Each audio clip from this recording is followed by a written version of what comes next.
Alright, hey, what's up UFC fight fans, UFC lovers, welcome back UFC fight fans। So guys, काफ़ी time के बाद I guess 2 दिन video डालने में चूक गया, थोड़ा तबीयत खराब हो गया था, बट कोई नहीं गाइस, अब फीलिंग फ्रेश। तो आज भी कुछ फ्रेश अपडेट्स लाया हूँ आप सभी के लिए, तो वीडियो को अंत तक जरूर से देखते रहना। ऑलराइट UFC फाइट फैंस, चलिए हम शुरुआत करते हैं सबसे पहले एक बहुत ही बढ़िया अपडेट के साथ। तो guys, Alex Pereira versus Anthony Lionheart Smith, अब इन दोनों का बीफ तो काफी समय से चल रहा था। आपको तो पता ही होगा कि भाई कहां से कहां पहुंच गया था बीफ, यहां तक कि एलेक्स परेरा ने तो ग्रैपलिंग मैच के लिए भी चैलेंज कर दिया था कि भाई इतने पैसे लगाऊंगा, 50,000 बेट लगा रहा हूं अगर एंथनी स्मिथ मुझे ग्रैपलिंग में बीट करेगा। तो फिलहाल ये तो कभी हुआ नहीं है, हालांकि इनका जो है काफी समय से बीफ चालू था, सोशल मीडिया पे एक दूसरे को पोक करते रहते थे, बट रिसेंटली अब इन दोनों ने अपना बीफ को एंड कर दिया। एंड रिसेंटली ये दोनों आमने सामने आए पॉडकास्ट के दौरान, और एलेक्स परेरा इन दोनों ने ही एक दूसरे के लिए काफी अच्छा रिस्पेक्ट शो किया एंड अपने बीफ को वहीं पर कर दिया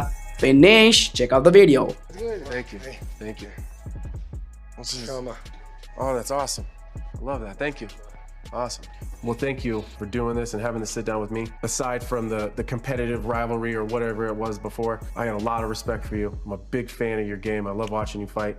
Best of luck here in Salt Lake City, and I really appreciate you and your whole team. Pô, valeu, eu também agradeço também pelo contato, desde quando ele falou com o Glover, né? Queria fazer essa entrevista, pô, eu fiquei muito feliz, né? Que ele mostrou também, né? O quando ele quer estar perto, né? E, pô, acho que ele não tem maldade, não tem, né, rancor nenhum com as provocações que a gente tivemos e, pô, hoje tô muito melhor, me sinto muito bem. Awesome. Thank you. Shama. So guys, देखा आप लोगों ने, finally ये बहुत ही अच्छा sign है। दोनों ही fighters ने एक दूसरे के लिए रिस्पेक्ट शो किया। एंड एंथनी स्मिथ का भी कहना है, मैं बहुत ही बड़ा फैन हूँ आपका, आपके स्टाइल का, जिस तरीके से आप फाइट करते हो सभी चीज़ों का। एंड साथ ही साथ यहाँ पर उन्होंने उनके टैटू के बारे में भी पूछा, एलेक्स परेरा के जो टैटू है उनका मीनिंग्स क्या है। तो ज़्यादातर तो एलेक्स परेरा का कहना है कि देखो, ज़्यादातर तो मैंने जो टैटू बनाया था क्योंकि मुझे बहुत इच्छा था अपने बदन में इंक लगाने का, टैटू बनवाने का। एंड ड्रैगन उस टाइम पे बहुत ज़्यादा फेमस चल रहा था, ट्रेंड पे चल रहा था, इसलिए मैंने ड्रैगन टैटू बना लिया। उनका पहला टैटू था, लेकिन काफ़ी सारे ऐसे टैटूज़ और भी हैं, जैसे कि जो चैंपियनशिप बेल्ट का इमेज जो टैटू उन्होंने बनाया अपने बाइसेप पे। तो एलेक्स परेरा का कहना है कि ये जो मेरे अचीवमेंट्स है ये दर्शाते हैं मेरे हार्ड वर्क को, जो मैंने किया है इतने सालों का जो मेहनत, जहाँ मैं आज हूँ, कहाँ से कहाँ पहुँच गया। तो ये सब मुझे वही सब चीज़ें याद कराता है कि एक टाइम पे मैं कहाँ था और आज मैं कहाँ हूँ। तो मेरे डेडिकेशन को और मेरे हार्ड वर्क को ये दर्शाते हैं, मेरे उस बुरे हालात को वो दर्शाते हैं कि ये चैंपियनशिप बेल्ट मैंने कैसे हासिल किया। तो ये सारी चीज़ें, बहुत सारी चीज़ें हैं, जैसे उनके जो एक टैटू है जो उनको काफ़ी ज़्यादा हर्ट किया था, वो है उनके जो हैंड पे, बैक हैंड पे जो एक स्टोन का जो टैटू है, वो सबसे ज़्यादा उनके लिए हर्ट था क्योंकि बहुत दर्द हुआ था उस टैटू को बनाने में। तो ऐसे काफ़ी सारी बातें हुई। इन दोनों का यहाँ पर इंटरव्यू काफ़ी बढ़िया चला पॉडकास्ट, एंड दोनों ने अपने मतलब बीफ को यहाँ पर खत्म कर दिया। So guys, finally Anthony Smith ने तो यहाँ पर सब कुछ कर दिया खत्म, एंड बेस्ट ऑफ लक भी बोल दिया है एलेक्स परेरा को फॉर UFC 307। अब देखना होगा फाइट नाइट पे कैसा परफॉर्मेंस देते हैं Alex Poatan Pereira. Alright UFC fight fans, चलिए अब बढ़ते आगे एंड बात करते हैं नेक्स्ट अपडेट के बारे में। तो गाइस, हबीब नurmagomedov, अब दोस्तों इन्होंने रिवील कर दिया है टाइमलाइन कि कब करेंगे Islam Makhachev the lightweight champion fight में कमबैक, मतलब कब इनका नेक्स्ट फाइट होगा, ऑक्टागन में कब ये एंट्री करेंगे। वेल यार, जैसे कि हम सभी को पता है, due to hand injury Islam Makhachev का यहाँ पर रिटर्न जो है थोड़ा लेट होने वाला है, बट हबीब ने तो यहाँ पर मतलब डिक्लेयर कर दिया है, अनाउंसमेंट कर दिया है कि जनवरी में हमें फाइट देखने का मौका मिलेगा इस्लाम मखाचेव का, जहाँ पर वो अपना टाइटल को डिफेंड करेंगे। एंड UFC ने ऑलमोस्ट मतलब ऑलरेडी फाइट ऑफर कर ही दिया है जनवरी के लिए, एंड उन्होंने एक्सेप्ट कर भी लिया है। तो UFC 311 यानी कि UFC 311 में हमें फाइनली इस्लाम मखाचेव फाइट करते हुए नजर आएंगे। अब ओपोनेंट कौन हैगा, खैर ये तो फिलहाल यहाँ पर मतलब अनाउंस नहीं किया है, यहाँ पर रिवील नहीं किया है हबीब ने, बट जितना हमें पता है मोस्ट लाइकली ये अरमान शाहरुखैन ही होने वाला है क्योंकि नंबर 1 कंटेंडर है। सो यहाँ पर मतलब एक और चीज़ है कि 14 ईयर्स का रिकॉर्ड क्या इस्लाम मखाचेव तोड़ पाएंगे, क्योंकि भाई अभी तक ज़्यादातर यहाँ पर जितने भी लाइटवेट चैंपियन बने, 3 बार से ज़्यादा उन्होंने कभी भी अपने टाइटल को डिफेंड नहीं किया, सब डिफेंड करने में अनसक्सेसफुल रहे। बट अब यहाँ पर इस्लाम मखाचेव के पास मौका है उस रिकॉर्ड को तोड़ने का और एक न्यू रिकॉर्ड सेट करने का और लाइट वेट डिवीजन के हिस्ट्री में अपना नाम सबसे ऊपर करने का। लेकिन दोस्तों काफ़ी लोग यह भी कह रहे हैं कि भाई जो 2 टाइटल फाइट उन्होंने किया था अगेंस्ट अलेक्जेंडर वोल्कानोव्स्की, वो एक्चुअली में कोई चैलेंजर तो था नहीं लाइट वेट डिवीजन का, वो एक्चुअली में कोई लाइट वेट का यहाँ पर कंटेंडर या फिर मतलब वो डिवीजन फाइटर नहीं था। वो उसने मूव अप किया तो क्या वो टाइटल फाइट को माना जाएगा, गिना जाएगा? खैर इसके लिए तो काफ़ी चर्चा होते रहते हैं, बट आपको क्या लगता है, क्या उस टाइटल फाइट को माना जाएगा? अगर नहीं माना गया तो भाई हम कह सकते हैं कि अभी तक उन्होंने सिर्फ एक ही टाइटल डिफेंड किया। खैर अब देखना होगा कि भाई 2 बार तो टाइटल उन्होंने वोल्कानोव्स्की का डिफेंड कर लिया, एक बार उन्होंने डिफेंड किया अगेंस्ट जस्टिन पोरियर।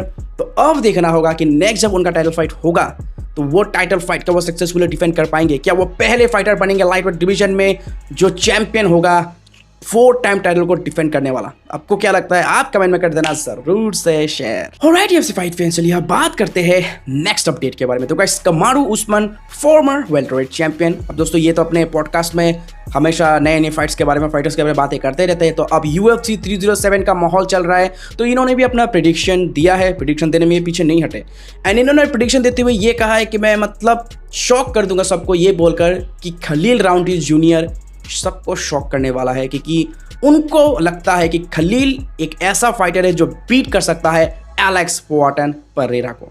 अब दोस्तों यहाँ पर कमारू उस्मान का कहना है कि देखो कभी भी फाइट पे कुछ भी हो सकता है, ये उनसे बेहतर कौन जा सकता है, क्योंकि एक टाइम पे उनका जो फाइट हुआ था लियोन एडवर्ड से, जहाँ पर वो फाइट जीतते जीतते एंड ऑफ द राउंड में जाकर एक हेड किक ने सारा खेल बिगाड़ दिया, वहाँ से उनका डाउनफॉल शुरू हो गया था।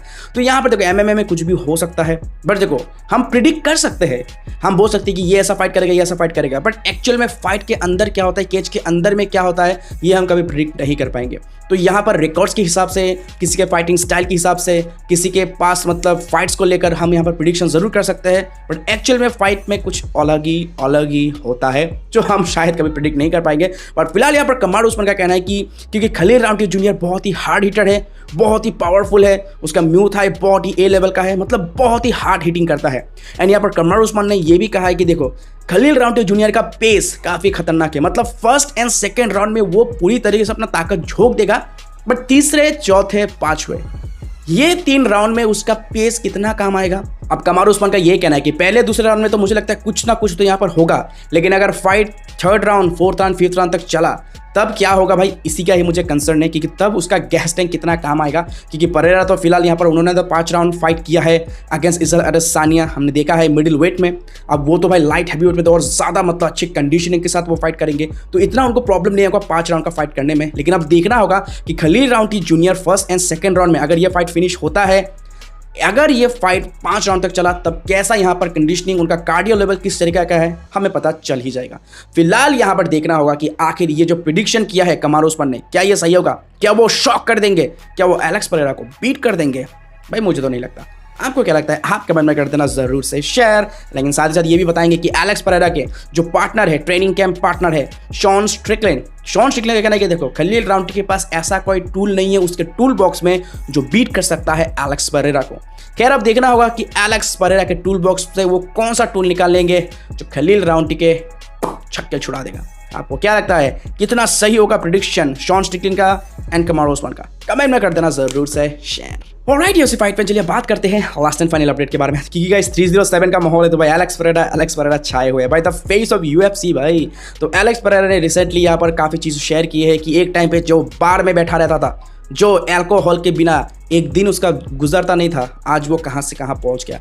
फिलहाल जब वो ग्लोरी किक बॉक्सिंग में वो जो फाइट कर रहे थे उसमें काफ़ी मदद मिला, क्योंकि एक तो वो अल्कोहल से दूर गए, उनका मेंटेलिटी काफ़ी चेंज हो गया, वो मतलब अपने शरीर पे ज़्यादा ध्यान देने थे, फाइटिंग करियर को लेकर ज़्यादा सोचते थे, और उनका जो अंदर का जो एग्रेशन, जो दुख था, वो सब कुछ फाइटिंग के जरिए वो निकाल देते थे, और अल्कोहल से वो पीछे छूट रहे थे, जो उनके लिए बहुत पॉजिटिव साइन था उनके अर्ली करियर में। हालांकि ग्लोरी किक बॉक्सिंग में उनका सब कुछ बढ़िया चल रहा था, फाइनेंशियली वो ठीक ठाक चल रहे थे, बट लेकिन उनका सपना, उनका जो मोटिवेशन था UFC में जाने का, वो था कि और ज़्यादा बेहतर वो अपना फाइनेंशियल सिचुएशन जो उनका था, फाइनेंशियली वो काफ़ी ज़्यादा अच्छा करना चाहते थे, अपने अच्छे फैमिली को प्रोवाइड करना चाहते थे। एंड उनको पता था, उन्होंने जब मतलब उनको पता चला कि UFC में ऐसे भी फाइटर्स हैं जो चैंपियन नहीं है, बट फिर भी वो इतना अच्छा खासा कमा रहे हैं कि अपने फैमिली को भी सपोर्ट अच्छे से कर सक रहे थे, तो उनका ये मोटिवेशन उनको और ज़्यादा मतलब उनका डेडिकेशन और बढ़ गया कि ये और ज़्यादा अच्छे से करना है और UFC में पहुंचना है, क्योंकि भाई UFC बहुत बड़ा नाम तब तक तो बन ही चुका था, काफ़ी पहले से UFC का नाम काफ़ी पॉपुलर हो चुका था। तो यहाँ पर वही मोटिवेशन था, और उनका MMA में जाने का यही था कि वो मतलब बिलीव कर रहे थे अपने जो उनका एबिलिटी है, जो उनका फाइटिंग जो भी है उनका, उन पे बिलीव कर रहे थे कि मैं अगर यहाँ पर MMA में जाऊँ तो मैं बहुत दूर तक जा सकता हूँ। और उनका यही मोटिवेशन कि एक अच्छा खासा लाइफ अपनी फैमिली को देना, अपने लिए मतलब अच्छे खासे जो फाइनेंशियल सिचुएशन है, जो स्टेबिलिटी वो चाहते थे वो मतलब हासिल करना, तो ये मोटिवेशन उनको और ज़्यादा मतलब कहता ना भाई और डेडिकेट बना रहा था टुवर्ड्स UFC। तो इसी के चक्कर में उन्होंने इतना हार्ड वर्क किया कि आज वो कहाँ से कहाँ पहुँच गए। तो ये सब बातें करते हुए काफ़ी ज़्यादा इमोशनल हो गए थे। वो दोबारा उस टायर शॉप में भी गए थे जहाँ पर वो पहले काम किया करते थे एक टाइम पे। तो ये सब तो भाई मतलब बहुत ज़्यादा इमोशनल, बहुत जर्नी उन्होंने जो एक्सप्लेन किया कहाँ से कहाँ पहुँच गए। फिलहाल तो अब एलेक्स परेरा भाई इतने बड़े बन गए कि भाई अगर वो पीछे मुड़ के देखेंगे ऑब्वियसली भाई रोना तो आएगा ही। तो खैर जो भी हो, सब कुछ अब मतलब सब कुछ हो चुका है, हेड शेप हो चुका है, सब कुछ बराबर हो गया है, फुल ऑन वॉर मोड पे आ गए हैं एलेक्स वॉर्टन परेरा। बस अब देरी है UFC 307 संडे का। ओ माय गॉड, क्या लगता है गाइस कैसा होगा UFC 307? कमेंट में कर देना भाई, मुझसे तो इंतजार नहीं हो रहा भाई, मतलब देखने में मतलब भाई क्या बोलो यार। तो बस कमेंट करना क्या लगता है आपको, अपना प्रेडिक्शन जरूर से कर देना शेयर। और right UFC fight fans, that's it for today's video. I hope कि ये सारे अपडेट्स आपको बहुत ही ज़्यादा पसंद आएगा दोस्तों। मतलब ठीक से बोल भी नहीं पा रहा हूँ यार, मतलब देख रहा ना जबान लड़खड़ा रहा है। लेकिन thank you so very much guys आज का ये वीडियो देखने के लिए। उम्मीद करता हूँ कि ये सारे अपडेट्स आपको बहुत ही ज़्यादा पसंद आएगा दोस्तों। वीडियो पसंद आए तो लाइक जरूर से कर देना, चैनल पर नहीं तो सब्सक्राइब करना बिल्कुल भी मत भूलना। मिलते हैं किसी और अगले वीडियो में, तब तक ले take care, keep watching UFC now Hindi.